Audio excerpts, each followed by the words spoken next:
7월 27일 목요일입니다. 오늘은 에베소서 4장 25절부터 27절까지 말씀입니다. 거짓을 버리라는 제목입니다. 거짓을 버리라.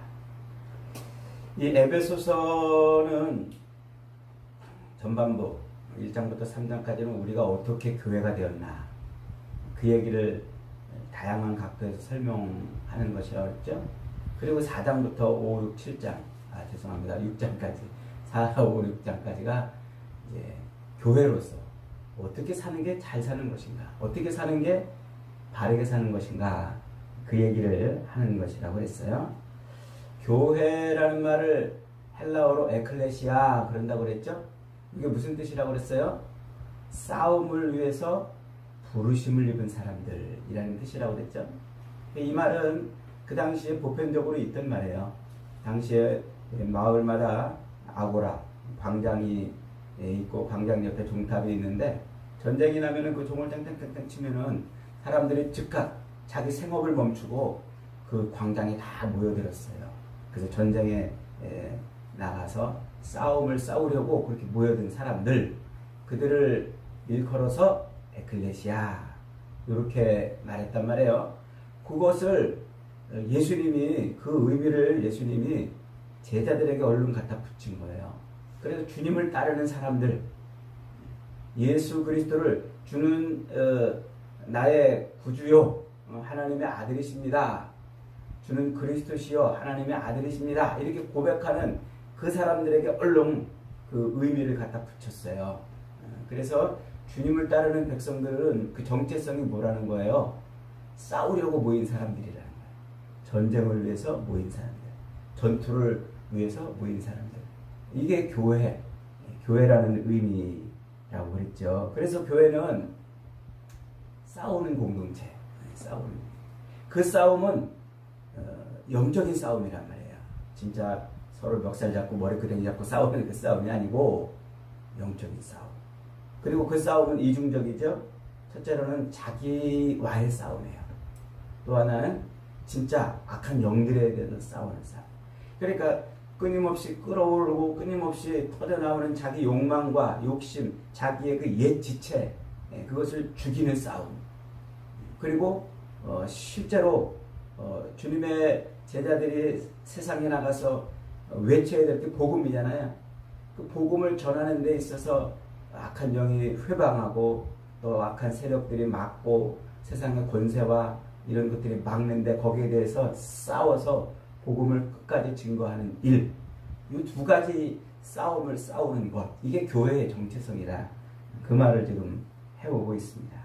그래서 바울은 그 싸움을 잘 싸우는 참 교회가 되기 위해서, 그렇기 위해서는 우리 성도 개개인이 뭐를 해야 된다고요? 첫째로는 그리스도를 아는 일, 그리스도를 알고 믿는 일을 열심히 하고, 두 번째로는 그 그리스도를 믿는, 그리스도에 대해서 믿는 그것을 알아가야 된다고 했어요. 그때 안다는 것은 그냥 머리로 이해한다 이게 아니라 자기가 알고 있는 지식을 몸으로 체득하는 것이라고 했죠. 몸으로 체득하는 것. 그러니까 내가 알고 있는 지식, 그것을 머릿속으로 그게 그렇구나 하고 그러고 끝나면 안 된다는 거예요. 그것을 내가 몸으로 체득하도록 아는 거. 그러니까 청년들이 당신 군대에 들어오시오. 그래서 소집 명장을 받고 훈련소에 다 왔어요. 와가지고 이제 신분이 군인이 돼버렸어요. 그러나 아직 수준은 총 하나 제대로 못 쏘는 군인이겠죠. 그래서 이제 총 쏘는 법을 배우고 그 다음에 전쟁을 하는 법을 배우는 거예요. 어떻게 싸워야 되는지 그 전술을 배우고. 근데 그것을 이제 지식적으로 배우겠죠. 총은 어떻게 생겼고, 총알은 어떻게 생겼고, 방아쇠를 당기면 어떻게 되고, 총의 구조며 이런 걸 이제 배운단 말이에요. 그걸 머리로 배웠으니까 그걸 몸으로 어떻게 돼요? 체득을 해야 돼요. 그래서 그리스도를 아는 일, 믿는 일, 그리스도를 믿는 일은 그리스도를 배우는 거예요. 지식적으로. 그리고 그것을 아는 것은 실제로 내 삶에서 그리스도가 내 삶의 주인이요 통치자로 그렇게 온전히 서도록 부지런히 훈련하는 거예요. 체득하는 거. 이게 그리스도를 믿는 일과 아는 일에 하나가 되는 것이라 이렇게 말했어요. 그래서 우리가 어저께까지 묵상한 그 내용이 성도가 교회로서, 즉 싸움을 싸우는 존재로서 예수님에 대한 지식이 체득되도록 이렇게 몸부림치며 싸워야 될 그 첫 번째가 뭐였습니까? 이게 이방인들의 삶의 태도를 버리는 것이다 그랬어요. 이방인들의 삶의 태도. 그러니까 너무나 당연한 얘기죠. 교회가 뭐라 그랬어요? 땡땡땡 종치니까 자기 생업을 하다가 얼른 그 생업을 탁 내려놓고 광장으로 우르르 몰려 나온 그 사람들을 교회 그런다고 그랬잖아요. 그게 주님을 따르는 백성들을 지칭하는 의미란 말이에요. 그러니까 주님이 우리를 불렀으니까 우리 생업을 멈추고 이제 뭐였습니까? 당연히 이방인들이 살던 삶, 자기 욕망을 채우고 욕심을 채우고 그저 무엇을 먹을까, 무엇을 마실까, 무엇을 입을까 하는 그 삶을 내려놓고 그걸 내려놓고 싸우는 일에 집중해야 된다. 이게 교회가 취해야 될 첫 번째 태도라 그랬어요. 그래서 그 치열한 자기와의 싸움, 그 싸움을 싸워내면서 옛사람, 이방인들이 살았던 그 삶을 벗어내는 그 옛사람을 벗어버리고 새사람을 입는 거예요. 이게 싸움이란 말이에요. 새사람을 입는 게. 이게 왜 싸움이 되냐면 군인이 소집영장 받고 훈련소에 딱 모여가지고 군복으로 갈아입는 순간부터 그의 신분은 군인이란 말이에요. 그러나 수준은 아직 개미 한 마리도 제대로 죽이지 못하는 군인이에요. 꾸준히 군사적인 그런 지식을 습득하고 그것을 몸으로 체득하기 위해서 계속 입에서 단내가 나도록 거듭거듭 훈련을 해야 그래야 전쟁에서 승리하는 군인이 된단 말이죠. 그러니까 이게 무슨 이야기냐면 우리는 예수 그리스도를 십자가에 달려 죽으신 예수 그리스도를 나의 구주로 영접하는 순간 우리는 하나님의 자녀가 돼요. 신분이 하나님의 자녀로 교회로 신분이 바뀌는 거예요. 그러나 그렇게 신분이 바뀌었지만 수준은 아직 코딱지만도 못한 그런 수준이란 말이에요. 그래서 어떻게 해야 된다고요? 이 신분에 걸맞는 수준이 되도록 끊임없이 노력을 해야 된단 말이에요. 그래서 우리의 구원은 100% 하나님이 하시는 일이에요.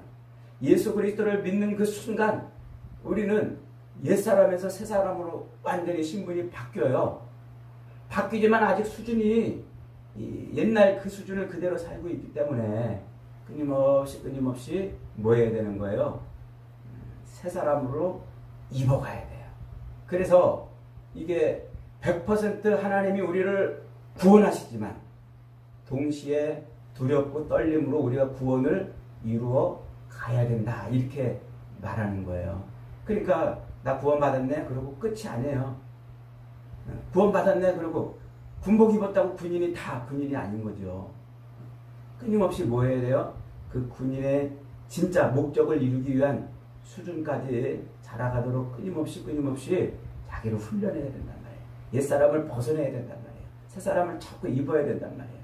그렇게 사는 것, 그게 진짜 교회의 모습이라. 그래서 주님 앞에 설 때까지, 주님이 재림할 때까지 요 말세를 사는 동안 우리는 끊임없이 옛사람을 자꾸 벗어야 돼요. 벗어야 돼요. 이게 잘 안 벗어진단 말이에요. 그래서 우리가 예수 그리스도의 십자가를 믿음으로 말미암아 100% 이미 구원을 받은 상태지만 따놓은 당상이지만 그러나 내가 그 구원을 온전히 누리려면 자꾸 새 사람을 입어야 되는 거예요. 치열한 싸움을 싸워야 되는 거예요. 이게 얼마나 힘든 일이면 이것을 싸움이라고 이렇게 말했겠냔 말이에요. 그래서 우리는 두렵고 떨림으로 자꾸 뭐 해야 된다고요? 매일매일 옛사람을 벗어버리는 싸움을 싸워야 돼요. 매일매일 새사람을 입는 싸움을 싸워야 돼요. 매일매일 자기 생업을 놓고 전투하는 그런 군인으로 우리를 부르신 목적을 따라서 자꾸 우리를 훈련해야 된단 말이죠. 그렇게 우리를 훈련해야 되는데 그 훈련의 첫 번째 강령, 그게 오늘 25절 말씀입니다. 25절 같이 한번 읽습니다. 시작. 그런즉 거짓을 버리고 각각 그 이웃과 더불어 참된 것을 말하라. 이는 우리가 서로 지체가 됩니다. 그 바로 앞에 24절을 한번 읽어보겠습니다. 25절을 정확하게 이해하기 위해서 24절 시작. 의와 진리의 거룩함으로 지으심을 받은 새 사람을 입으라 그랬어요. 그러니까 바울이 바로 24절 앞에서 교회는 의와 진리의 거룩함으로 지으심을 받은 새 사람, 의와 진리의 거룩함으로 지으심을 받은 새 사람인 거예요. 새 사람. 그게 우리 신분이란 말이에요. 의와 진리의 거룩함으로 새 사람을 입는 거죠. 그렇게 예수 그리스도의 십자가 죽으심을 믿는 순간 우리는 의와 진리의 거룩함으로 지으심을 받은 새 사람이 됐어요. 됐어. 그런데 뭐 하라고요? 지금 됐는데 뭐 하라는 거예요? 다시 25절에서는 거짓을 버리라 이렇게 말하잖아요. 뭐 하라는 거예요? 입에서 단내가 나도록 훈련하는 군인처럼 우리도 그렇게 거짓을 자꾸 버리는 그 삶을 살아야 된다는 거예요. 그게 첫 번째 강령이에요. 첫 번째 강령. 이 진리의 반대말이 뭐예요? 진리의 반대말은 거짓이에요. 거짓. 그래서 이 거짓을 버리라, 진리를 입어라, 이렇게 지금 말하는 거죠. 에덴 동산에서 아담의 죄의 결과가 뭐죠? 에덴 동산에서 아담이 지은 죄, 거짓말의 결과예요.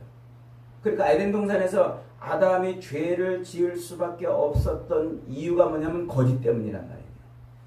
선악을 알게 하는 나무의 열매를 먹지 말라, 먹으면 네가 반드시 죽으리라는 하나님의 말씀이 버젓이 있음에도 불구하고 사악한 뱀이 와가지고 야 그거 먹어도 안 죽어 라는 그 거짓에 깨어서 속아서 그만 죄를 범했단 말이에요. 그래서 이 거짓은 하나님의 진리와 대적을 이루는 거예요.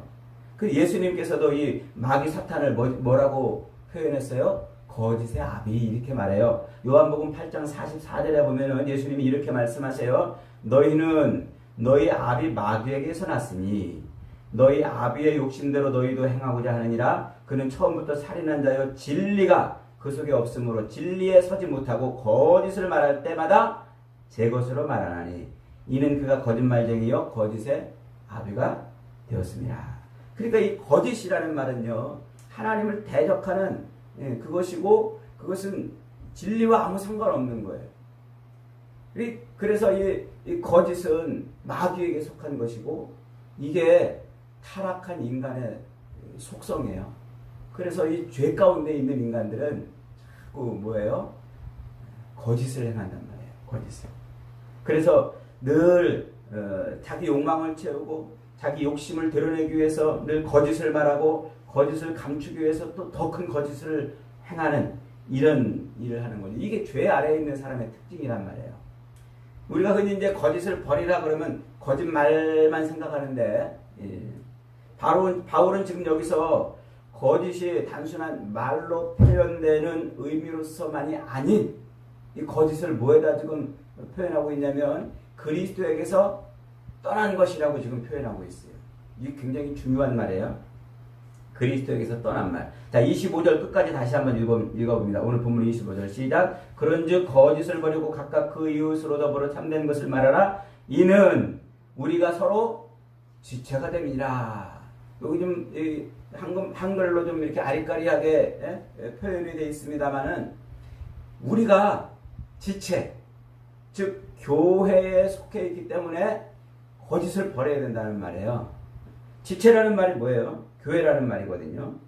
그 고린도전서 12장 27절에 가면 사도 바울이 고린도 교회를 향해서 그 막 말썽 많고 문제 많은 그 고린도 교회를 향해서 뭐라고 그러냐면 그런즉 거짓을 버리고 각각 죄송합니다. 고린도전서 12장 27절에 너희는 그리스도의 몸이요 지체의 각 부분이라 이렇게 말해요. 그러니까 지체, 몸의 머리가 누구예요? 그리스도란 말이에요. 그래서 우리가 지체가 되었다는 그 말 속에는 무엇이 이미 전제가 되어 있냐면 예수 그리스도 안에 속해 있다 이 말이에요. 예수 그리스도 안에 속해 있다. 그래서 그리스도 안에 속해 있기 때문에 거짓에게서 멀어져야 돼요.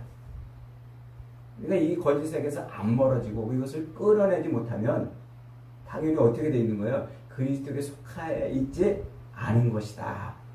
그렇게 지금 말씀하고 있는 거예요. 그래서 요한일서 2장 4절로 5절에 가면 사도 요한이 이렇게 말하는 걸 볼 수 있어요. 4절에 보니까 그를 아노라 하고 그의 계명을 지키지 아니하는 자는 거짓말하는 자요. 진리가 그 속에 있지 아니하되.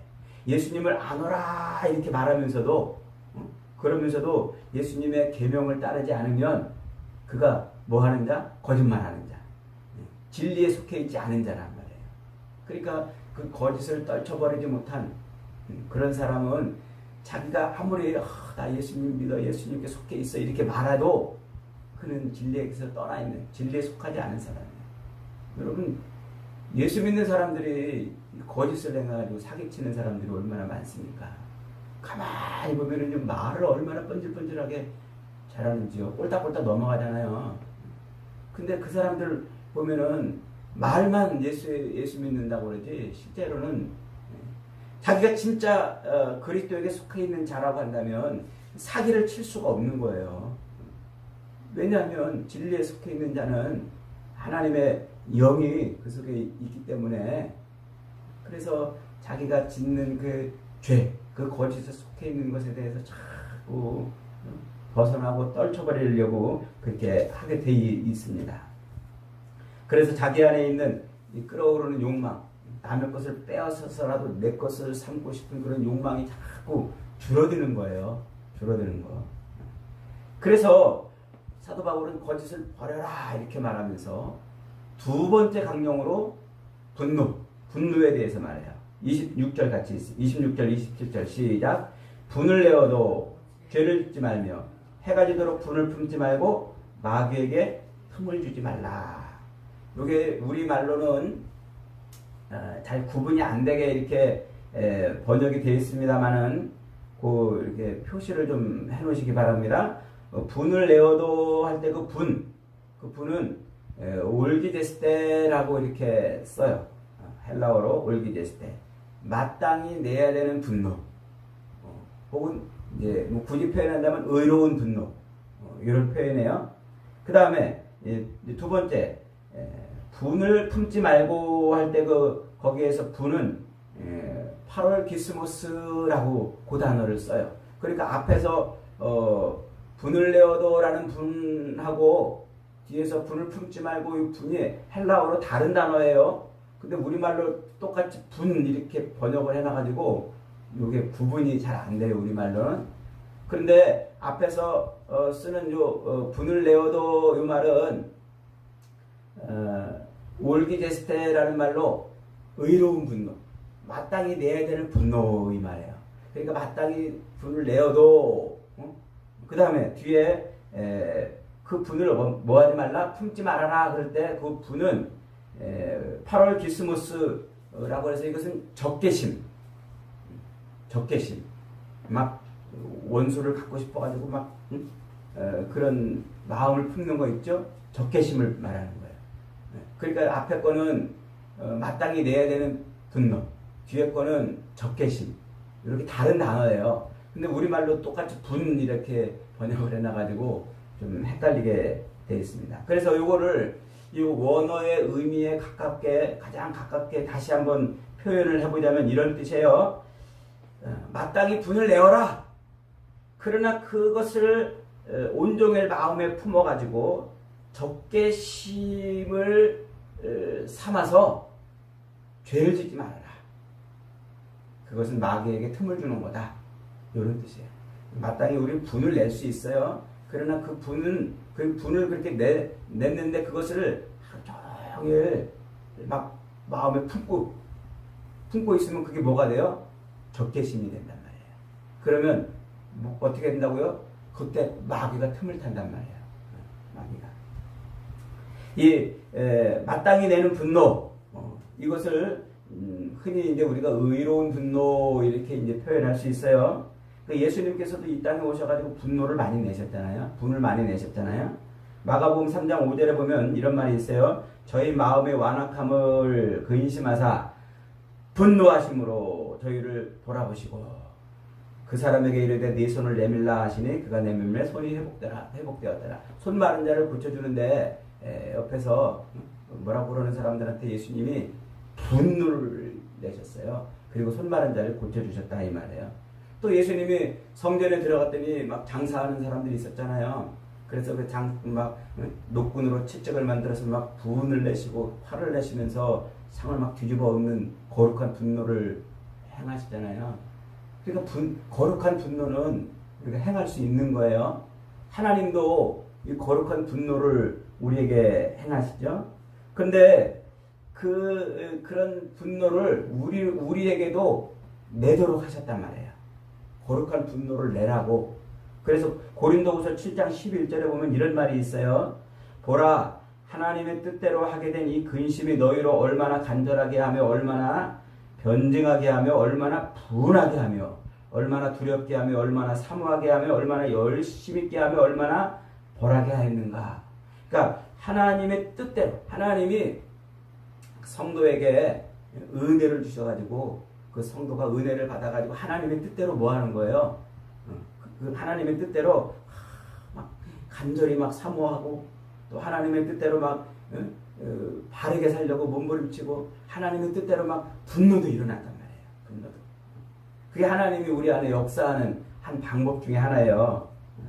그런데 그렇게 분노를 일으키는데 그 분노가 누구를 향한 분노냐면은 첫째로는 자기 자신을 향한 분노예요. 죄. 자기가 짓는 그 죄. 내가 예수 믿는데 아직도 내가 이 죄를 못 끊었구나. 여기에 대한 분노를 일으키라는 얘기예요. 내가 예수를 믿는다고 하면서도 아직도 내가 옛사람을 끊어내지 못했구나. 여기에 대한 막 분노가 일어나야 돼요. 이게 치열한 싸움 중에 하나란 말이에요. 그 다음에 또 두 번째는 그 분이 어떻게 된다고요? 다른 사회에 대한 세상에 죄 짓는 사람들 있잖아요. 그러면 그런 죄 짓는 것에 대해서 뭐 하라고요? 공분을 일으켜야 돼요. 공분을. 그것이 죄라고 그것이 잘못된 것이라고 공분을 일으키고 당연히 표현을 하고 표출을 해야 된단 말이에요. 그런데 뭐 하라고요? 그런데 그것을 온종일 마음에 품고 뭐가 되지 못하도록 적개심이 되지 못하도록 하라. 이 말이에요. 적개심. 그러니까 이 적개심, 우리가 이제 막 의로운 분노를 낸다고 하면서 내 자신에 대해서 나는 왜 이렇게 막 죄를 못 끊어버릴까? 그러면서 그것 때문에 온종일 마음을 끓이고 그러고 있으면은 마귀가 틈을 타가지고 그것 때문에 뭐 하게 한다고요? 자기를 좌절케 한단 말이에요. 절망케 하고 좌절케 하고 나는 안 되나 봐. 나는 어쩔 수 없는 죄인인가 봐. 그러고서는 점점 좌절하고 절망하게 하고 예수 믿는 소망을 우리에게 주셔서 그 소망을 붙들고 이기고 살아야 되는데 절망하면서 자기 삶을 포기하는 이런 마귀가 그렇게 한단 말이에요. 또 두 번째로는 사회적인 그런 죄악에 대해서 공분을 일으킨단 말이에요. 공분을 일으키되 그러나 그것을 막 마음에 품고 저걸 어떻게 하면 저것을 해결할까 그러고 늘 그것을 가슴에 품고 있으면 뭐가 돼요? 적개심이 돼가지고 내가 저걸 심판해야지. 안 되겠다. 내가 나서서 해결해야지. 이러면서 자기가 나가서 자기가 심판자가 되고 자기가 판단자가 되고 자기가 하나님의 자리를 꿰찬단 말이에요. 그러니까 우리가 분을 내어도 심판은 누구에게 있어요? 하나님에게 있는 거예요. 우리가 막 저 사회적인 그런 죄악에 대해서 공분을 일으키고 막 잘못했다고 외치고 그리고 심판은 하나님께 기도하는 거예요. 하나님 저 죄악에 대해서 하나님이 진노하시도록 내가 나서서 심판자가 되는 게 아니라 지금 이 얘기를 하고 있는 거예요. 그러니까 죄에 대해서 우리는 가슴을 치고 거룩한 분노를 내 자신에 대해서 터뜨리고, 그리고 사회적 공분에 대해서 분노하고, 그렇게 하되 그것이 적개심이 되지 않도록, 그래서 원수를 미워하는 것이 되지 않도록 그렇게 해야 된단 말이에요. 우리말 속담에 아주 좋은 표현이 있어요. 죄는 미워하되 사람은 미워하지 말라. 사람. 그럼 우리가 교회 가요. 자칫 이것 때문에 참 사회적으로 지탄을 많이 받아요. 죄 지은 것 때문에 덩달아서 그 사람까지 미워함으로 인해서, 그래서 우리가 사회적으로 교회가 참 인정을 못 받는 그런 더러 안타까운 부분들이 좀 있잖아요. 그래서 사도 바울이 저 로마 교회에 보내는 편지인 로마서에서 로마서 12장 19절에서 이런 표현을 해요. 내 사랑하는 자들아, 너희가 친히 원수를 갚지 말고 진노하심에 맡기라. 기록되었으되 원수 갚는 것이 내게 있으니 내가 갚으리라고 주께서 말씀하셨느니라. 그러니까 내가 직접 그 원수를 갚지 말라는 거예요. 20절 말씀에 네 원수가 줄이거든 먹이고 목마르거든 마시오라. 그리함으로 네가 숯불을 그 머리에 쌓아 놓으리라. 악에게 지지 말고 선으로 악을 이기라. 그랬어요. 그러니까 죄는 미워하되 사람은 미워하면 안 되는 거예요. 이게 이제 우리 사회에서 요즘에 첨예하게 대립되고 있는 것 중에 하나가 이제 동성애나 뭐 이런 거 아닙니까? 여러분, 동성애자가 교회 오면 안 되나요? 동성애자 교회 오면 큰일 나요? 그 동성애가 죄라는 사실을 인식시켜야 돼요. 그 죄라고 그냥 막 판단하고 정죄만 할 게 아니라 그 동성애자가 자기 죄를 가슴치고 회개할 수 있도록 이 자리에 올 수 있다면 얼마나 좋은 일이에요. 교회 근처도 못 오게 그냥 막 그렇게 하면은 그것은 오히려 우리가 마귀를 틈타게 하는 그런 일이라 이렇게 생각을 합니다. 그래서 사도 요한도 요한일서 3장에서 이렇게 말해요. 3장 15절에서 그 형제를 미워하는 자마다 살인하는 자니 살인하는 자마다 영생이 그 속에 있지 아니한 것을 너희가 아는 바라. 그가 우리를 위하여 목숨을 버리셨으니 우리가 이로써 사랑을 알고 우리도 형제들을 위하여 목숨을 버리는 것이 마땅하니라. 누가 이 세상의 재물을 가지고 형제의 궁핍함을 보고도 도와줄 마음을 닫으면 하나님의 사랑이 어찌 그 속에 거하겠느냐. 자녀들아, 우리가 말과 혀로만 사랑하지 말고 행함과 진실함으로 하자. 이렇게 말해요. 그러니까 죄에 대해서 또 사회적인 그런 악에 대해서 의분을 터뜨리고 공분을 일으키고 그렇게 의로운 분노를 내야 되지만, 그러나 그렇게 의분을 터뜨리고 의로운 분노를 내는 그 기적, 그 원인, 그 이유가 뭐라고요? 하나님이 우리를 사랑하셨기 때문에 그러는 거예요. 하나님이 우리를 긍휼한 마음을 품어야 돼요. 왜냐하면 하나님이 우리를 그렇게 사랑하시고 용서하셨기 때문에 그래요. 하나님이 우리가 지은 죄를 죄대로 보시고 그것을 진노로만 행하셨다면 우리는 도저히 구원받을 수 없는 존재들이에요. 그런데 하나님이 아들을 십자가에 매달기까지 사랑을 하셨기 때문에 그 죄에서 구원받은 것이기 때문이라고 말하고 있는 겁니다. 여러분, 그래서 우리는 교회로서 치열하게 매일매일 자기 죄에 대해서, 그리고 사회의 죄와 악에 대해서 뭐 해야 돼요? 끊임없이 의분을 터뜨리려고 그래야 됩니다. 그러나 그것이 적개심으로 가지 않도록 조심해야 돼요. 왜냐하면 우리는 주님의 그 사랑으로 용서함 받은 사람이기 때문에. 그래서 우리를 용서해 주신 그 사랑을 우리가 뭐 하는 거예요? 표현하는 거예요. 표현하는 거. 예수님이 그랬잖아요. 1만 달란트 빚진 자. 1만 달란트라는 것은 도무지 갚을 수 없는 빚을 말하는 거예요. 그 1만 달란트 빚진 자가 도무지 갚을 수 없다고 그렇게 하니까 주인이 탕감해 줬잖아요. 그렇게 해서 1만 달란트 탕감받은 자가 기분이 좋아가지고 쪼로로 자기 집에 가다가 자기한테 100데나리온 빚진 자를 붙잡고 멱살 잡고 너 이거 왜 안 갚냐고 정신 차려 네가 정신 차려 응? 뜨거운 맛을 봐야 정신 차리겠다고 그러고서 감옥에 쳐넣었잖아요. 그걸 주인이 들었어요. 이놈 내가 너를 1만 달란트나 갚아줬는데 너는 그래 너한테 100데나리온 그거 빚졌다고 그렇게 감옥에 쳐넣었냐? 너도 좀 정신 좀 차리거라. 그렇게 말씀하셨잖아요. 여러분 우리는 죄와 허물로부터 그리스도의 사랑을 인해서 용서받은 사람들이에요. 그게 교회예요. 그래서 우리가 하나님이 죄와 허물, 우리의 죄와 허물에 대해서 분노를 쏟으셨다면 용서받지 못했을 건데 사랑으로 용서를 받았기 때문에 그렇기 때문에 우리도 내가 죽어 너를 살리는 그 십자가 사랑을 우리 삶에서 표현해야 돼요. 치열하게 이걸 자꾸 드러내야 돼요. 내가 그거 아는 십자가가 그래 내가 죽어 너를 살리는 게 십자가야 알았으면 깨달았으면 지식적으로 그것을 배웠으면 뭐 해야 돼요? 내 삶으로 체득해내야 된단 말이에요. 체득해내. 그게 우리가 이 땅에서 행하는 교회로서의 중요한 아주 중요한 싸움인 겁니다. 여러분 오늘도 그 싸움을 승리하시길 바랍니다. 그래서 악한 마귀에게 끌려다니는 것이 아니라 그리스도의 성령에 이끌려가는 저와 여러분이 되시기를 주님의 이름으로 축복합니다.